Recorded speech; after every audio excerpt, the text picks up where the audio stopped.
Welcome to Change Lab, where leaders rethink transformation. Each episode, we go beyond the headlines to hear from those on the front lines of change, to talk about what's working, what's not, and what they're learning along the way. I'm your host, Sandra Kiss. Let's get started. So today we have Julie Stone joining us, and she is the Chief Learning Officer and Group VP at TTEC, where she has responsibility for a 50,000 person workforce. Julie's taken a particular interest in pioneering AI solutions that bring value to the organization and unlock human potential at scale. Welcome, Julie. So glad to have you. Thank you, Sandra. I'm looking forward to this conversation. Me too. Me too. I'd love to start, if we can, on the topic of AI, because it's, of course, the topic that everybody is talking about. And you and I had a really interesting conversation about the idea of intentionality and how organizations are sort of pressured to act quickly, and individuals feel a lot uh, of competitive FOMO and sometimes pressure from their boards and such to make moves very quickly. And I think that one of the things that we've seen happen in our clients is that organizations might be moving without full clarity of what value they're trying to design for. And I'd love to get your take on whether you're seeing this kind of pressure show up at TTEC or even other organizations that you know about, and what that looks like. Yes, this is something that you and I are both pretty passionate about, is starting with the business outcomes that you're seeking. But that often gets forgotten. And not just with AI, with any transformation, sometimes you forget to say, what does good look like when we get there and how are we going to measure it? And so with AI, with with the extreme time pressure and with everything Mhm. changing so fast, I think that really put everybody into a hyper speed mode where it was like, get the licenses for the AI tools, get them out there, get training out there, and then get employees using them as fast as you absolutely can. This resulted in some behaviors that we're seeing people pull back from now. Things like give every employee a goal that they have to use AI to a certain amount in their work output, and we want to see them measure it. We want to see them using it in a particular type of work or in their communications. And now we're seeing a pullback from that, in large part because a lot of the AI tools have moved to a tokenization licensing model It's changed where a it's few like, things. absolutely. You pay based on volume. This is a whole new concept nobody had to think about before. And you go, oh my God, it's actually costing more money to do something with AI than just to have a person do it. Or all of the iterations that you're going through are costing money. You just see that little ticker rolling with the tokens, even if it weren't about tokens, right? I think it was a well-intentioned, but a well-intentioned idea, but that wasn't ever going to execute well, Sure. because activity doesn't mean outcome. And Mhm. so, yeah, I can use AI all day long. I can just live in AI and I can have it do absolutely everything for me, still not having clarity on, am I getting any business value out of it? And so that's what we see a lot of headlines about right now, Mhm. is, boards and executive teams feeling like I'm spending millions, and they are, and I don't know where to find that in my financials. Where do I see more growth, reduce costs? What is it? Well, in most cases, nobody stopped to identify what outcome they were seeking to change and how it was going to show up in their numbers.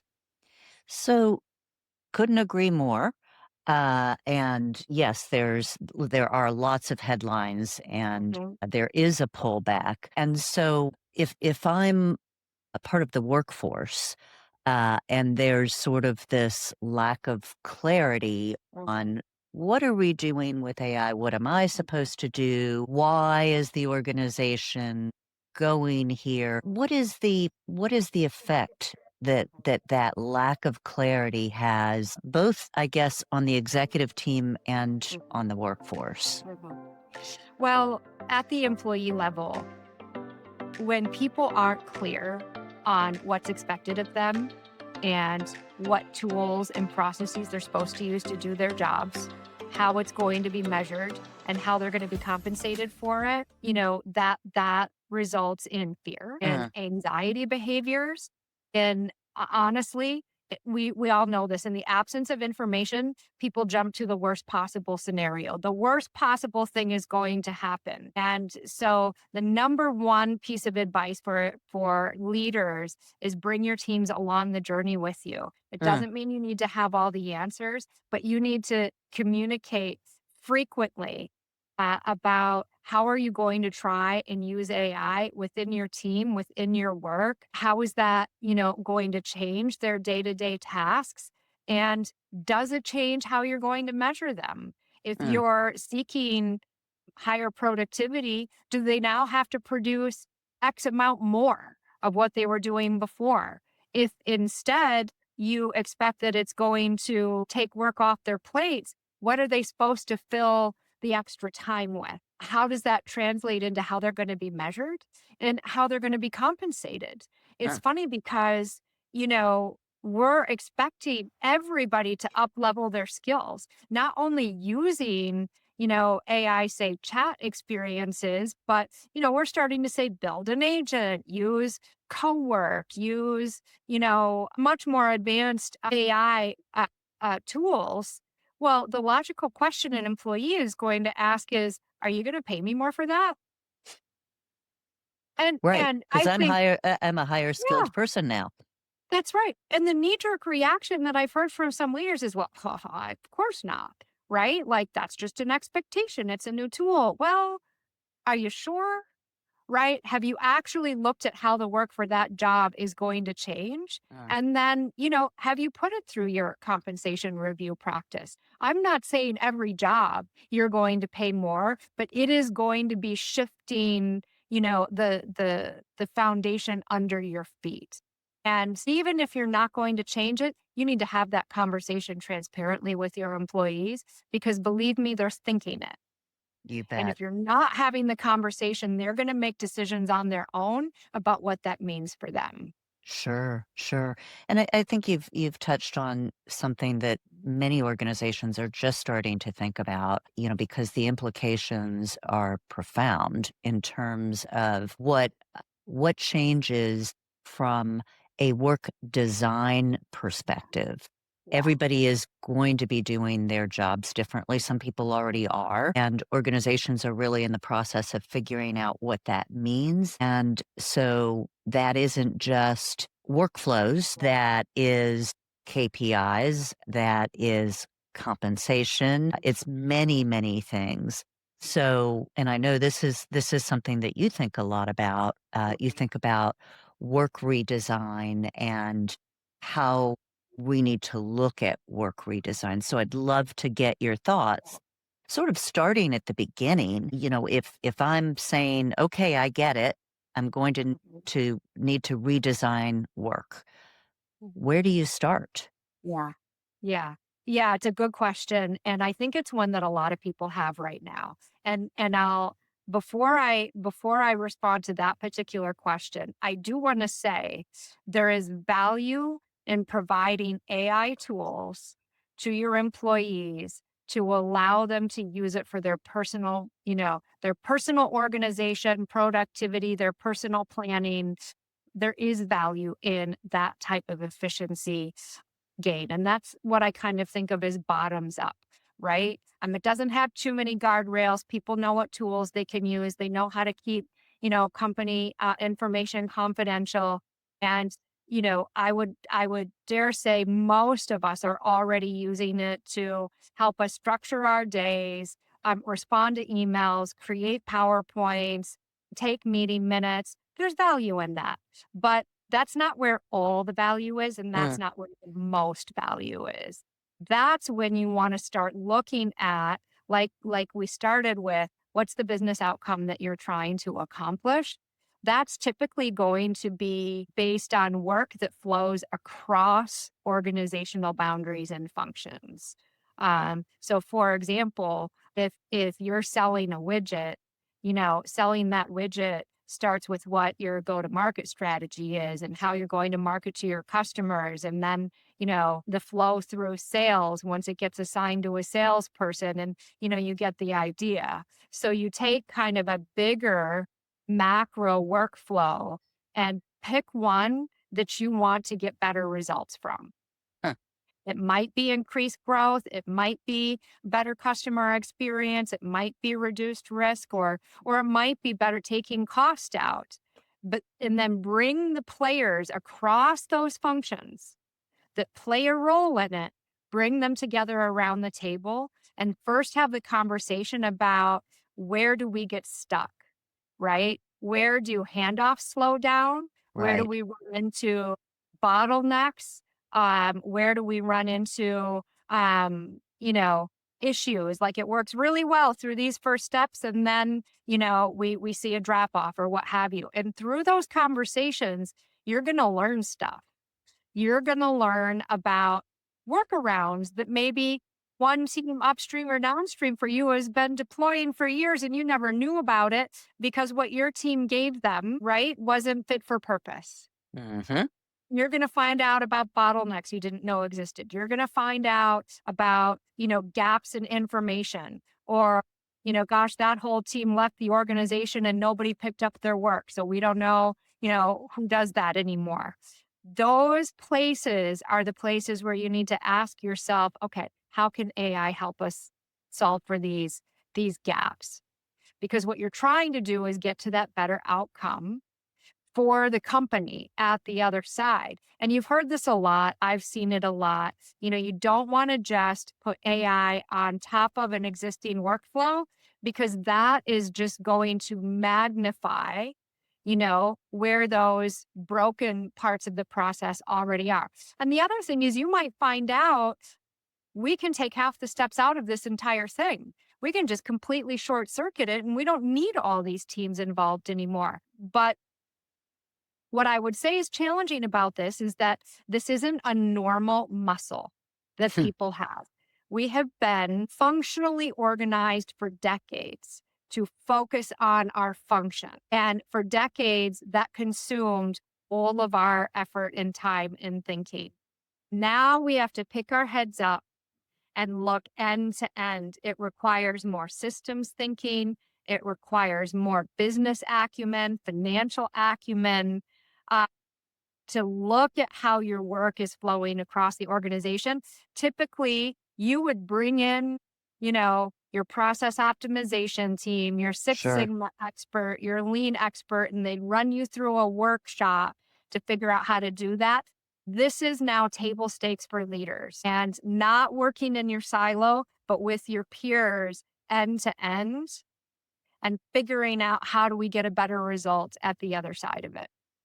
And you say it's not a muscle rehab. I mean, this cross collaboration is every organization that I know talks about silos, Yes. and this idea of looking, as you said, at a macro level and thinking about those handoffs and having conversations about them is something. Well, it's an opportunity.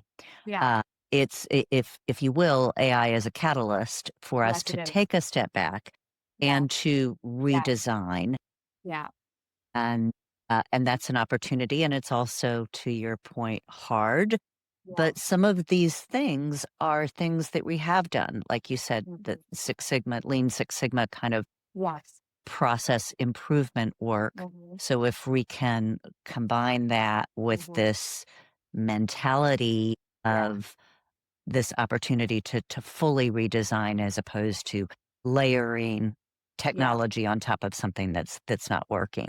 Yeah, because if you think about it, there's a couple drivers of when you look end to end. A new leader comes in.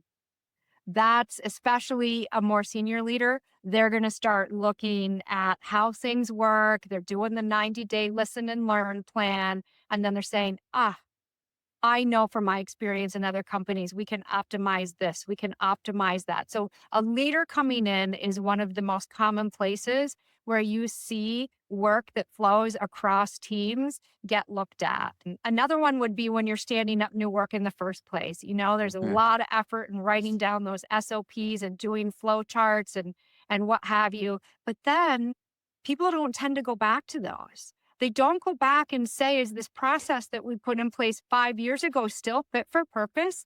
Gosh, Or probably are all we of our even tools, using it? probably all the tools changed. And Yes. yet we're still like following this process. So it's like, and then the third would be when you decide to do a transformation. And so considered a discrete, time bound event with a start and an end to which then you move into stasis. But that's not the way we need to think anymore. We have to think ongoing, constant evolution of how we Mhm. work. Even like putting the big transformation word after it makes it seem really scary and my gosh, it's gonna take months and months and months. We have to just start thinking about ongoing evolution, looking for signals about how things are working, staying connected in different ways than we have prior. Yes, I think I've heard a lot of people talk about mindset, and you're certainly touching on it. It is a continuous, and as a chief learning officer, Yeah. you Yeah. can certainly appreciate the fact that it's continuous learning and change and betterment, Mhm. right? Yeah. But it's a different mindset for sure. Julie, I'm curious. We've talked about sort of structurally the workflows. I'm also curious as to how you might approach what you do with how you use AI. So there's automation, there's augmentation, and then there are some things that are, hopefully will remain human led. Yeah. So as Yeah. you think about how those decisions are made inside Mhm. organizations and inside specific workflows. Mhm. Do you have any thoughts on uh, a good way to think about that? Yeah. Yes. And I'm so glad you asked the question because by and large, the headlines are all about faster, more efficient, more productivity, removing people from the work. And this is what's driving all the fear, right? And I'm not saying it's not well-placed fear. We Mhm, do see companies that are taking people out of the mix. But if we go back to one of the core promises of AI, it was to remove the work that humans are not so good at and provide space for us to do the stuff that we are really good at. And the stuff that we are really good at is connecting with each other, based on relationships built on trust. We all know that having a personal relationship, that when you trust each other, when you have shared experience together, that everything else is easier. Um, these are, various labels out there: human skills, durable skills. It's the give and take. It's the meaningful collaboration and mm, innovation, and bringing diverse perspectives to the table that make for better solutions, and that honestly are more fun to work hmm, within and feel more fulfilling. And so that's the work that we need to protect. And by the way, it's not just my opinion. How many of us, and there's a lot of reports out there too, customers are fed up with engaging with agents when they want a person. mhm, They don't want to talk to a bot or an AI agent. They want to talk to a person. And so I think it's a mistake to not recognize what humans can do and do best. One of the places that we've done this at TTEC. So a large part of our business is global contact centers. When you're calling for support, you're calling and speaking with a customer service agent. And they all get support from a frontline supervisor who helps them improve their performance through weekly coaching. We all should have access to that. It's a core part of the contact center environment. And without AI, it's very difficult for that frontline supervisor to figure out what skill an individual needs to improve. They're super busy. They can maybe go listen to a couple of recorded calls. That's when you hear we're going to be recording this call for QA. That's what they're doing. But, an agent takes hundreds of calls a week and you're going to go listen to two or three of them very quickly and try and pinpoint, oh gosh, I think they could probably do this better. So it's like a needle in a haystack. Sure. Then you have to figure out, well, what should they do to improve that? I don't know. Maybe their calls are too long. I'm not exactly sure how they should make them shorter. Maybe their customer satisfaction scores are low. I don't know what skill they need to work on. AI can assess all of those contacts. It can identify, here's the things that your employee is doing really well. Here's the things they need to work on and take it to the skill and behavior level. So now you've equipped that frontline supervisor with everything that should be in that coaching plan. That leaves more time for human to human coaching conversations. That's what you want. You want the human to human connection so that employee knows I can trust you. You're in my corner and you've got a plan that's going to help me get better, which is better for the employee. It's better for the company. And so that's just one example. And that I like to share and encourage people that if you're thoughtful with AI, it should give you more opportunity for human to human connection. Love that. Love that. Uh, Julie, you touched on something that I think is really interesting. You said that, organizations seem to be looking at AI as or many organizations, certainly not all of them, as an efficiency play, like, do more with less, and often less is less people. And then I heard you say, and you didn't say this outright, but and there are many other advantages, both for the organization and the people inside the organization that AI can bring. So if we say efficiency is one outcome, what are some of the other outcomes that organizations might be looking for? You mentioned growth. Uh, Yes. so uh, Yeah. but tell me what you Yeah. think some of the outcomes are Yeah. that maybe that maybe people aren't thinking about as Yeah. much. Yeah. And I think it's good to give some tangible examples because, again, the media has got us hyper focused on efficiency and taking costs out and taking people out. But it really depends on the nature of the work. I'll give you an example from work that I'm accountable for. As part of my role as Chief Learning Officer, I run a learning solutions business. So that means that my clients pay for learning products, like it might be creating a training program, it might be creating a knowledge base, it might be creating hands on practice sandboxes, any number of things like that. And previously to bringing AI into this process, it was all done manually with Mhm. instructional designers who had to do client discovery. Then they had to do a design of that solution. They had to build it. Very common to any other client delivered product that you might do. We brought AI into all of these phases of our workflow. And it has allowed us to speed up all aspects of that and increase the quality output. Mm. That was really important to us. The quality of our product needed to also improve, not just deliver it faster. So while initially, this reduced the number of people I needed, the number of instructional designers I needed to do this work, because I can do the discovery faster and I can deliver the product faster and it's a higher quality product. I have massively increased demand. Mm. And so guess what? So You you've got know, I'm growth. huge growth.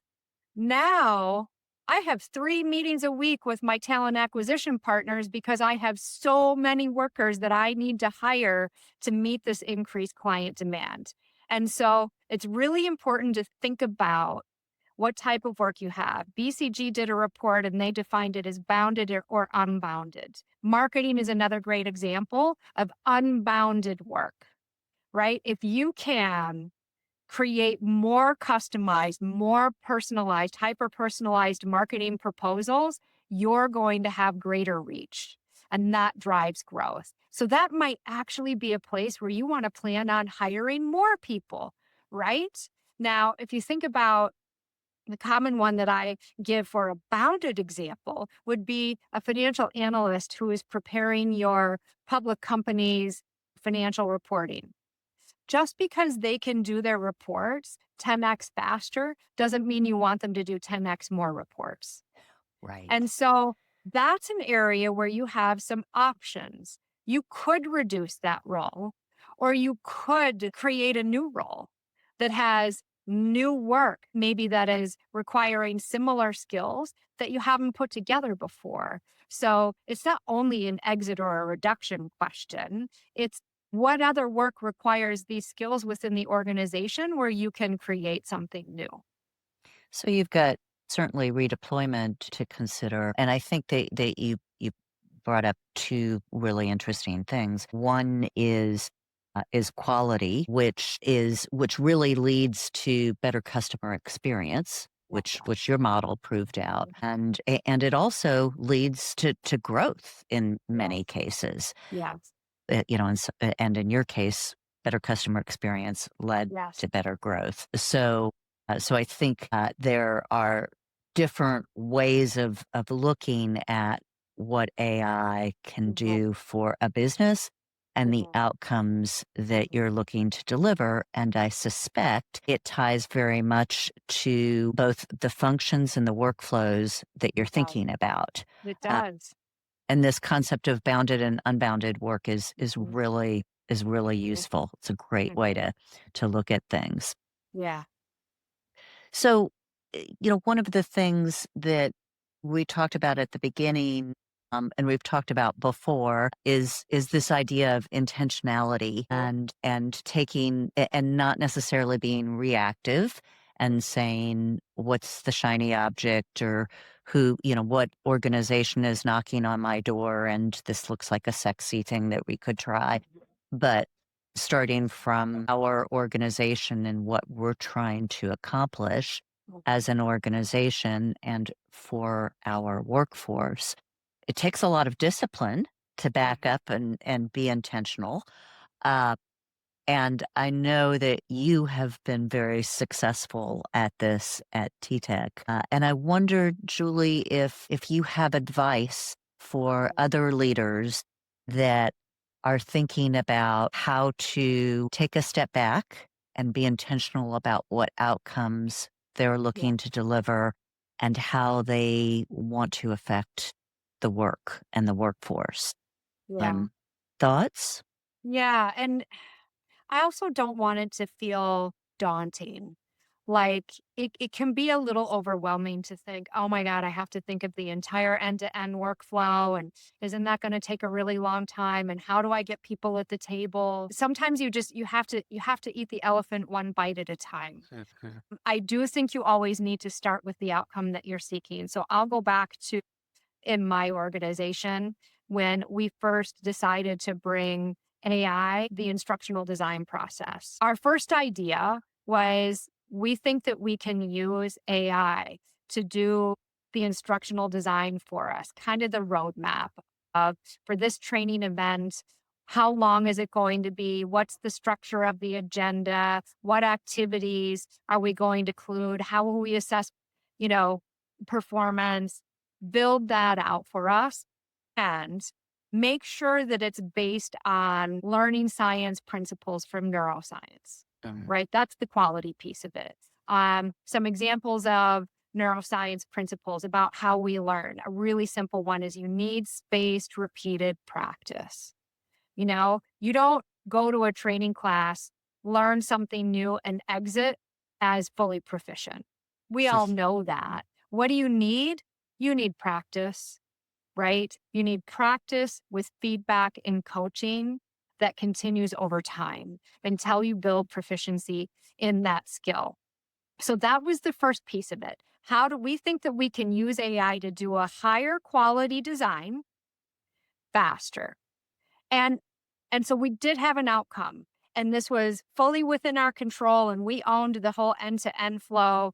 Well, once we did that, it spurred other ideas, right? We were like, well, hey, if we're doing it for the design, couldn't we also use AI to help us make sure that we're teaching the right skills and behaviors based on whatever work it is that the trainee needs to perform? We're like, that would be really cool because that's a really manual process and most designers don't even do that. That would elevate quality as well. And so then once we brought in an agent to do that, then we were like, well, geez, now we've got this whole, we've got this flow that identifies the skills and the behaviors, it builds the design. Well, couldn't we use that to assess a client's current curriculum and tell them what gaps it had? That would be really cool. We could sort of use it in reverse. And from there, we said, well, gosh, not only can we do that, but why can't we do it for the entire discovery process? So one idea led to the next idea, led to the next idea. And now we've got these AI agents that work in a flow, in concert. The human is there. The human brings context, they bring judgment, they bring what they know about that client and the needs, but AI does that. And what we were open to was the signals along the way. We were open Oh. to where else does this take us in the flow and the opportunities that we could evolve it with. So you do need to start with an outcome, but if it's an end-to-end workflow you own within your team, then maybe you just pick a place and you Mhm. start. The one thing that I'll say is some things will go wrong. They just will. It's like nothing is perfect out of the gate. Try and control, de-risk it as much as you can, but just use it as a learning. That is the agile method. From, Right. it's test and learn, right? Take small chunks and iterate as you go. One example that we learned when we brought AI into the instructional design and then even developing the actual media is we hadn't evolved our QA process. And there was a whole bunch of new requirements that it didn't even know to QA. And we were like, oh, we have to change the QA process, you know? So it's like, well, that's okay. This is fixable. This isn't a bad thing. We didn't fail. We just now need to take it to the QA process. So don't So be afraid of that. yeah, and I think, find a focus, start with a focused outcome and a focused area, and Yes, then learn as you go is yes, a really yes, great suggestion. It's both it is intentional and it also allows you to learn yeah, and to keep it a little bit organic, so yeah, that there's yeah. some unexpected It, things that it you might get. It is the definition of agility and adaptability and all these things we've been told for the last decade we need to become. And I would say a really big upside not to be lost is it's incredibly freeing, right? Like there is no playbook for this. Nobody's going to look at you and be like, well, you screwed that up, right? Because nobody knows. We're all learning as we go. And you should take the freedom and allow yourself to reduce your anxiety level and just be open to what you learn along the way. That is such a fantastic, inspirational perspective, and one we could all benefit from. Yes, yes, for sure. Julie, this has been such a pleasure. I'd like to ask where people who are interested in learning more from you might find you. Thank you for that question. I do have a website. You can find me at juliestone.com. I'm also fairly active on LinkedIn. So certainly you can find me there as well. I welcome comments, questions, idea sharing. Wonderful. Well, thank you again, Julie. This has been a pleasure. Thank you, Sandra.